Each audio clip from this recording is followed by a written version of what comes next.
Magandang araw po sa inyong lahat, lalo na sa ating mga pinuno, kawal at kawani ng Hukbong Katihan ng Pilipinas. Ako po si Father Dion ng Post-Catholic Chaplain ng Headquarters and Headquarters Support Group of the Philippine Army. At ito po ang Salita ng Diyos, ang ating gabay.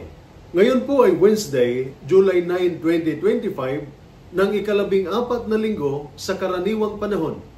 Sa ating unang pagbasa sa araw na ito, mula sa aklat ng Heneses, nakikita natin si Jose na nakaranas ng panahon ng tagutom at pagsubok. Ngunit sa tulong ng Diyos, nakatulong siya sa Ehipto na makapaghanda at makaligtas. Ito ay nagtuturo sa atin na kahit sa panahon ng krisis, katulad ng kalamidad, sigalot o personal na problema, ang gabay ng Diyos at ang ating pananampalataya ang nagsisilbing sandigan. Ang resilience ay hindi lang tungkol sa pagiging matibay sa physical, kundi pati na rin sa pagtitiwala sa plano at karunungan ng Diyos. Nakikita din natin si Jose na nakasalamuha ang kaniyang mga kapatid na pumunta sa Ehipto para bumili ng pagkain. Ngunit hindi nila agad nakilala si Jose. Nagtuturo ito sa atin tungkol sa kababaang loob, pasensya at pagpapatawad, mga mahalagang katangian para mapanatili ang ating mental na kalusugan at moral na lakas. Minsan, bit-bit natin ang mga sugat o nakaraan. Ngunit sa pamamagitan ng kababaang loob at pananampalataya, makakamtan natin ang pagpapagaling.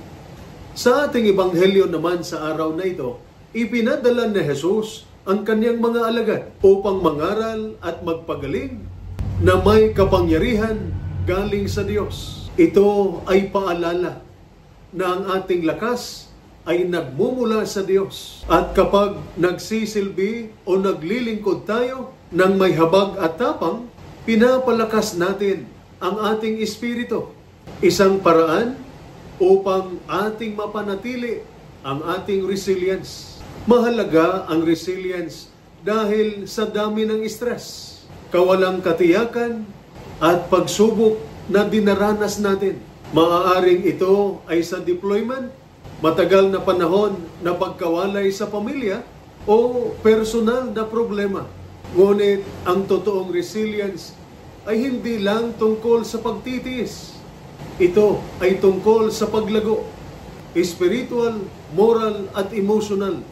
Sa tulong ng ating pananampalataya, itinuturo sa atin ang ating pananampalataya na hindi tayo kailanman nag-iisa sa laban. Kagaya ni Jose na hinarap ang pagtataksil at pagsubok, ngunit naniniwala sa plano ng Diyos. Kaya nating makuha ang lakas mula sa Kanya. Kagaya ng mga alagad ni Jesus na umaasa sa kanyang kapangyarihan upang maglingkod, tayo rin ay pwedeng humugot ng lakas mula sa ating espiritu upang harapin ang bawat araw. Ang buhay espiritual sa pamamagitan ng panalangin, pagdadasal, pagninilay at pakikisalamuha sa kapwa ay nagsisilbing mapagkukunan ng kapanatagan at pag-asa. Kapag nananalangin tayo, nakikipag-ugnayan tayo sa kapayapaan ng Diyos na nakakabawas sa ating pagkabalisa at takot. Ang samahan sa simbahan, mga pamilya at mga kaibigan sa pananampalataya ay nagpapatibay rin ng ating resilience dahil alam nating may mga taong sumusuporta sa atin. Lagi nating tandaan, ang mental na kalusugan ay konektado sa ating spiritual na kalusugan. Kapag pinapalakas natin ang ating espiritu, pinapalakas din natin ang ating isipan. Ito po ang salita ng Diyos, ang ating gabay. Manalangin tayo. Panginoong Diyos, maraming salamat po sa paalala na Ikaw ang aming kanlungan at lakas. Tulungan mo kaming magtiwala sa iyong karunungan sa panahon ng pagsubok.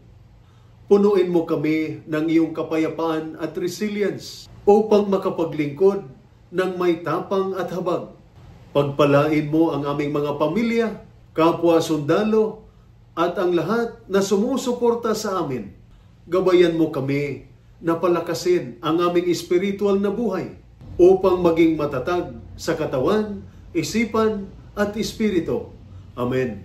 At sumainyo at sa inyong pamilya ang pagpapala ng makapangyarihang Diyos, Ama, Anak at Espiritu Santo. Amen.